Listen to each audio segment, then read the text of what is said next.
Welcome to the quiet little corner of YouTube called Brother Owl's Garden. I'm Brian, and I honor your presence here today. Thank you for stopping by. Thank you to our new subscribers. Thank you for those who take a moment to like and share, because, the algorithms and how all that works. That is a meaningful contribution and offering from you that I appreciate very much, because it helps the content that I create to reach more people. And I thank you for that. I will never monetize this channel. I probably will never be offered to, but I would never do that. This is all just an offering from my heart, and there's no agenda beyond that. And I thank everyone who appreciates it enough to subscribe, share, and like. It is meaningful. It makes a difference. Thank you. Recently, I had an experience where essentially, I ended up feeling from something that was communicated to me, spoken to me. I was made to feel, or anyway, ended up feeling unaccepted, inadequate, not good enough, all of that. I would say I felt misunderstood, disapproved of, and unaccepted for who I am. Okay? Those are really awful feelings, and so I did feel really bad at first about it, and then I became very aware of how bad I was feeling in reaction to this, and so I sent out the questions. What is the lesson? What am I learning? What is the lesson? What am I learning? And again, that's not an intellectual engagement.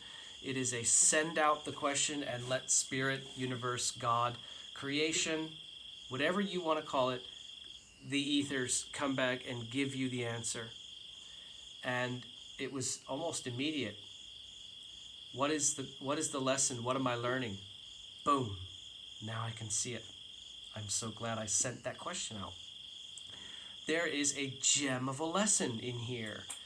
And what the answer basically explained to me or revealed to me was that, I'll use my hands. This is the feelings of being, or the impression of being rejected or unaccepted, misunderstood, disapproved of. And you could say that is the problem. And many people would stop there and say, yes, that is the problem. That's what needs to be resolved. Okay, in fairness, I guess that's a problem on a reasonable level. But what it is actually revealing is beneath it. And this is the real issue. This is the core and the heart of what needs to be unraveled, untangled, and released, so that this one, it's not even a thing anymore once this one is resolved. Okay? So what appeared to be the problem was, they don't accept me. Boom. Here's the real issue. I have not accepted their unacceptance. I have not come to understanding of their misunderstanding.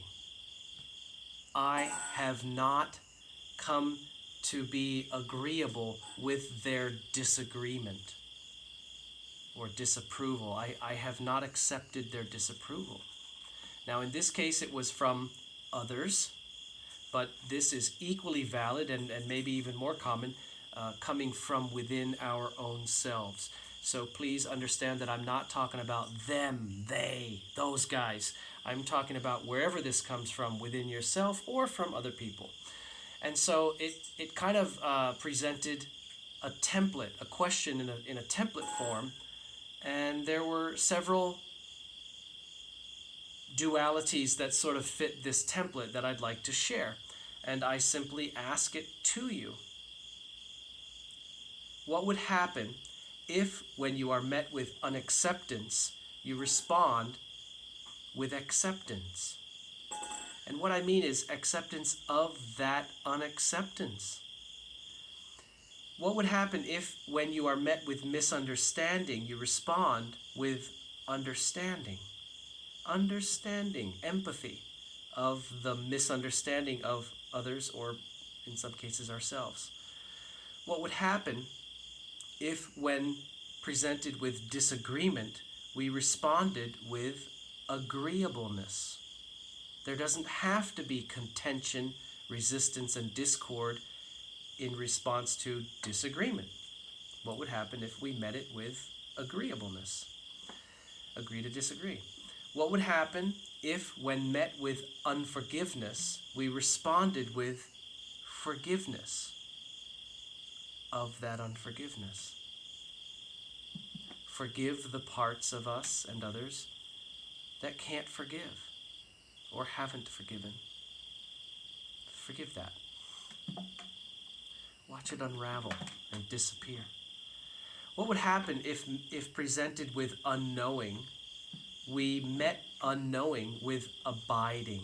And what I mean is being trusting and restfully at ease with unknowing. There's so little we do know. Most of it is unknown. A whole lot of it is not even known that we don't know. Don't know what you don't know. What would happen if, when met with anxiety, you responded with calmness from another person or from within yourself? We all have moments in our lives where that, it happens a lot. These are good chances to practice. What would happen if, when met with consternation, you responded with lightheartedness? After all, angels can fly because they don't take themselves... Oh, I messed that up. Angels can fly because they take themselves lightly. Angels can fly because they take themselves lightly. So what would happen if met with consternation? We responded with lightheartedness, whimsical playfulness.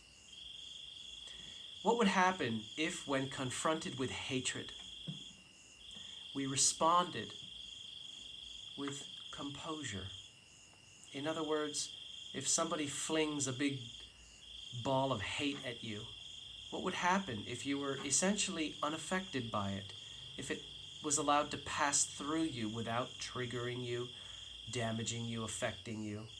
In other words, you choose to respond with aplomb and composure, rock-solid steadiness, immunity, rather than retribution and one-upmanship and etc., which only perpetuates the whole destructive cycle. Which is why the Christ said, turn the other cheek. Return evil with goodness. In other words, that process ends when it meets you. It is not continued by you. It's not passed along. And one more, what would happen when encountering fear, you responded with trust? What would happen if you responded to fear with trust? So I leave you with those today, and I ask you, what would happen? What would happen if we started doing this? Let's find out.